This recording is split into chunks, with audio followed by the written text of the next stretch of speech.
Starfield is officially out by the way of early access, and man, HDR is broken. SDR is also broken. But in this video, I'm going to show you how I've been playing it on the Series X, what settings I've changed on my LG C1 OLED. So if you have an LG OLED, maybe you'll have a better gameplay experience in your beginning so far. So I don't want to waste any time. I want to get you guys up and running, but I do need to preface this video by saying this is the early access version of Starfield. They have not addressed this issue. They have not been made aware of this issue from my understanding. A patch could come out tomorrow and change some stuff and make this video completely irrelevant. So keep that in mind as you watch this video. I will update the title if this video does become irrelevant, if it needs new settings. I'll make a new video. Just want to let you guys know that, but I'm going to go ahead and dive into the settings. Now, the settings in the game itself, nothing. We have no brightness sliders, nothing. We have film grain intensity, motion blur, and depth of field. Adjust those to personal taste. What we can do though is I'm going to back out here. I'm going to hop into photo mode real quick just so we can kind of control the scene here. This overall scene here, it's pretty washed out. So here's how I've been playing the game, and I'll talk a bit more after I make these adjustments, after I show you these. So if you want to stick around for that, feel free. I'm going to go into all settings here. I'm not going to use Game Optimizer because I want to make this video for everyone. If you're not using VRR, you have no access to fine-tune dark areas, which is this setting all the way down here. You can try to use this. I haven't had much luck with it with this game. The blacks are so elevated that it doesn't really make a difference. So you may want to try using the black stabilizer. That's up to you. But here are the settings that I've found work for me. I go to all settings here. I'm going to go into advanced settings under brightness. And then I'm going to go down to HDR tone mapping. So by default, I typically always have this in HGIG. Basically, that removes the tone mapping from the LG, lets the console handle that. Unfortunately, this game doesn't even support the HDR system level calibration in the Xbox, so it's not really going to matter. But because of the overall dim picture, the overall highlights in the picture don't exceed a certain amount, turning on HDR tone mapping will actually bring up those highlights to kind of the maximum peak capability of your display. So the LG C1 OLED is around 700-800 nits.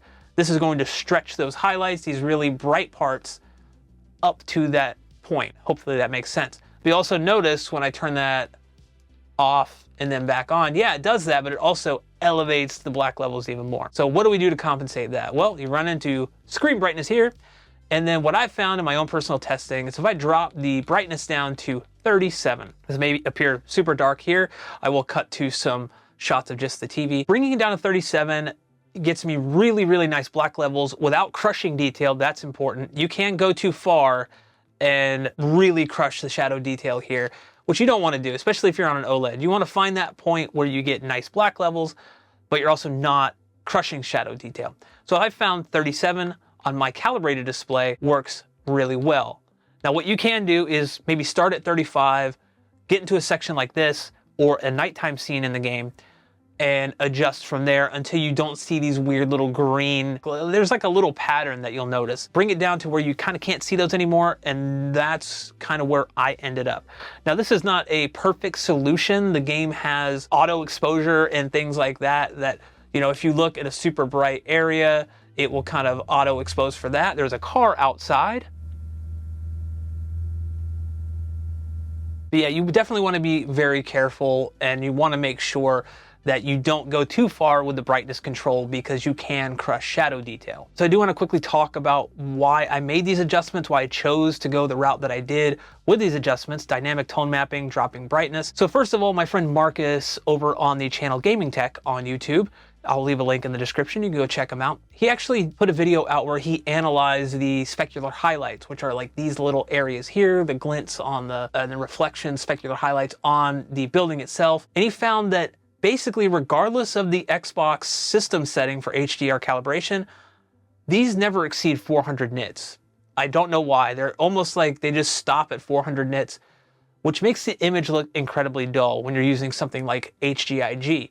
I mean, HGIG can already be dim for a lot of people by default, even in a dark room, and this is even worse. So the entire image, not only is it washed out, it also feels pretty lifeless in my opinion. That's what I've found. So dynamic tone mapping on actually takes that 400 nit capability and says, okay, we're gonna push that out to whatever the maximum capability of the display is. The LGC one here between 700 and 800 nits, so it falls right in there. Now that's a kind of crude explanation, but as you saw and as I mentioned, it also does elevate the overall black levels even more. So we need to compensate for that. I have tried just adjusting the brightness down while using HGig, but the problem is those peak highlights really limit the HDR pop, the overall HDR experience that you get from the game from the get-go. So by default, the game, it honestly looks like crap. I hate to say that. The overall graphical fidelity looks great.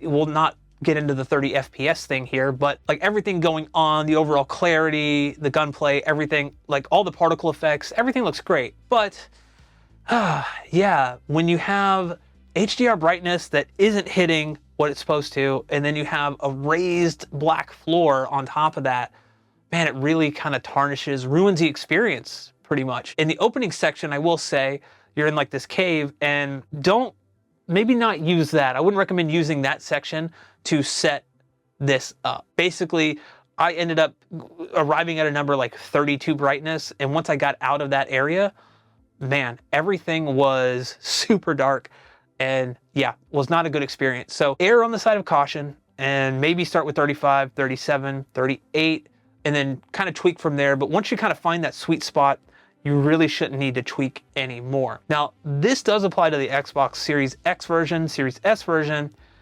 and maybe PC. I don't know, something is going on with the PC version. On my version, it triggers auto HDR, but the game itself, the PC version, does not support HDR natively. I don't know what's going on there. It's a total screw up on Bethesda and Microsoft's part. But in terms of overall gameplay, I've had nothing but a good experience, no crashes or anything, knock on wood. So I'm hoping it stays that way. I'm really enjoying the game. I hope you guys are too. If you try these settings and you enjoy them and they work for you, let me know in the comment section below. If you have some other settings that you've tweaked, or maybe a route you took in terms of, you know, hey, I did this instead, let me know in the comment section below. It helps me, it helps other people too, and that's kind of what this whole community is all about. If you're on PC and use something like Special K, or maybe you're using NVIDIA filters, also, you know, leave a comment down below if you wouldn't mind, and help other people out. My PC, yeah, it's not really powerful enough. It's the 2070 Super Ryzen 3900 XT CPU.